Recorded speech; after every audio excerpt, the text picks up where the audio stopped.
What's going on, everyone? Welcome into a street edition of the Cleveland Browns Report, as the Browns have signed Jordan Akins, a tight end from the Houston Texans. I'm off today. I'm out at the bar right now for college basketball games, but I did want to talk about this with you guys here, so just bear with me as I kind of walk around the neighborhood and break down this Jordan Akins signing. So, Akins comes over from the Texans, who, of course, where Deshaun Watson was before. Yeah, I clearly had some beers, by the way, so just bear with me and my blue moons.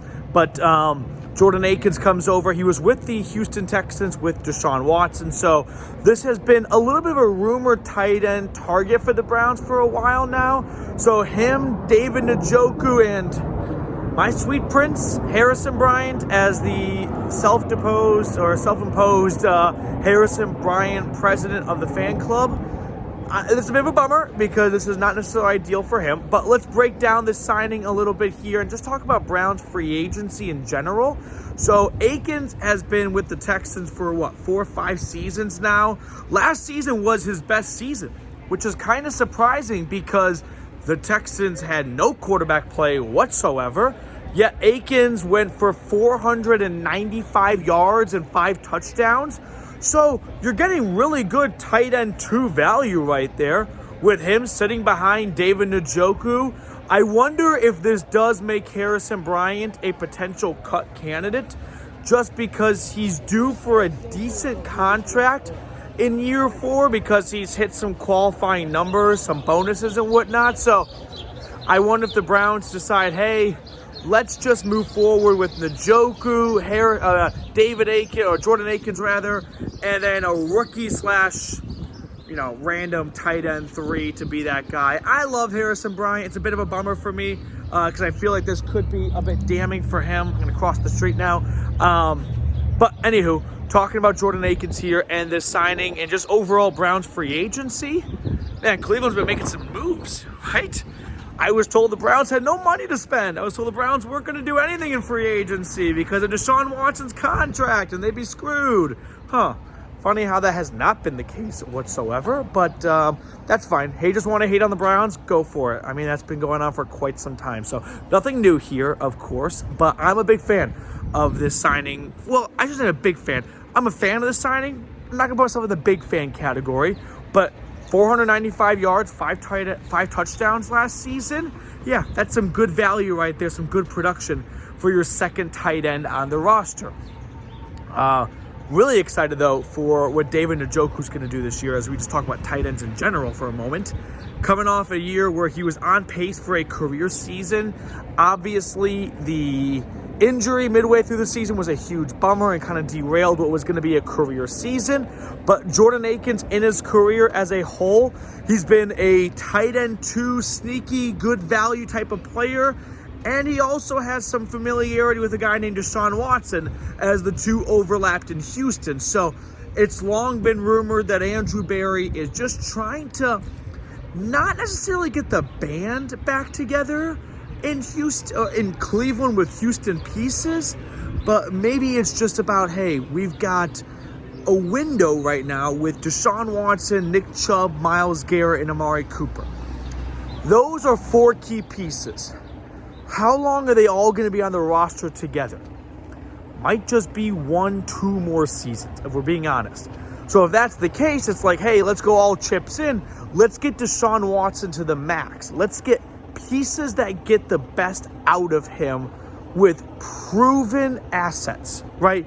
Guys like Brandon Cooks potentially, or DeAndre Hopkins, or in this case, Jordan Akins, right? Guys that Deshaun Watson has worked with before. We know it works.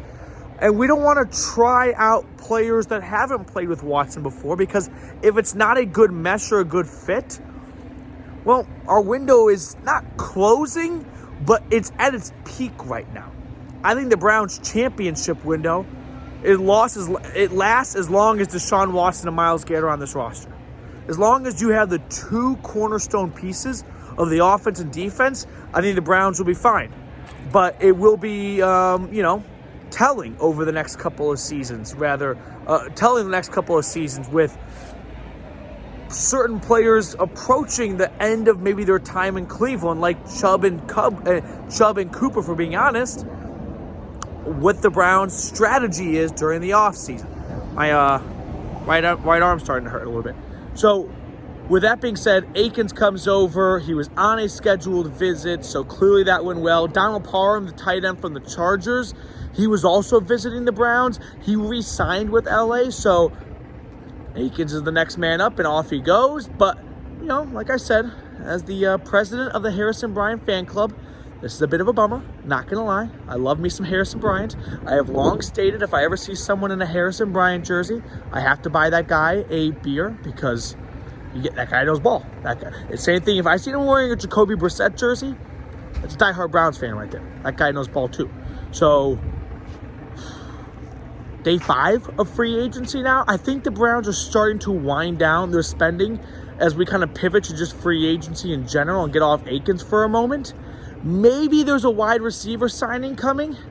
I think it's clear that the Browns going into free agency, if we're playing this like, hey, this is going swimmingly for Andrew Berry, like this is going on plan for Berry, they have identified a wide receiver at pick 42 or their first selection in round 3.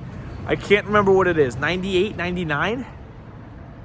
Whether that's a trade or a draft selection, I'm not sure.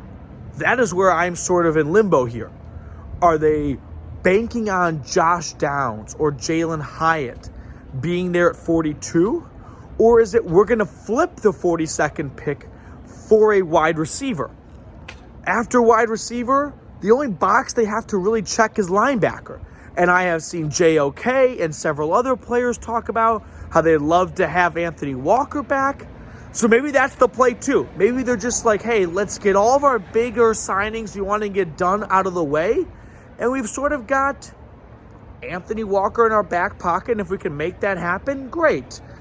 Maybe their play is to flip one of their first 2 draft picks for a proven wide receiver for Watson and then use the other one on linebacker, so that JOK and another younger linebacker can be sort of the future at that position. So those are really the last things that the Browns have to accomplish in free agency. It's been a fun week because I don't think the Browns really had to be huge spenders. You know what I mean?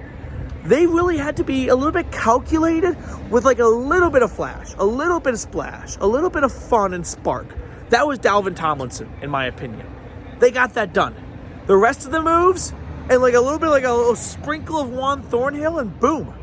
Like they really did everything they had to, like they needed to do and set out to do, with just wide receiver being the last position remaining. And guess what? There's a thing called the draft. Like I think this whole week we've all been so focused on the Browns have to fix every single issue in free agency. What's the draft for then? Like they have the draft too. So if the Browns get 80% of what they had to do done in free agency this offseason, well, they've got the draft now to just sort of play with house money. So I am loving where the Browns are at in free agency and overall this offseason, and very optimistic and very upbeat about where they are headed into 2023.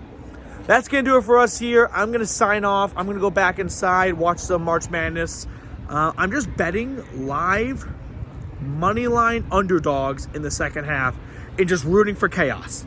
That's what I've been doing the whole time. So I'm going to go live and die by Vermont. I'll see you guys later and enjoy the rest of your St. Patrick's Day and your weekend.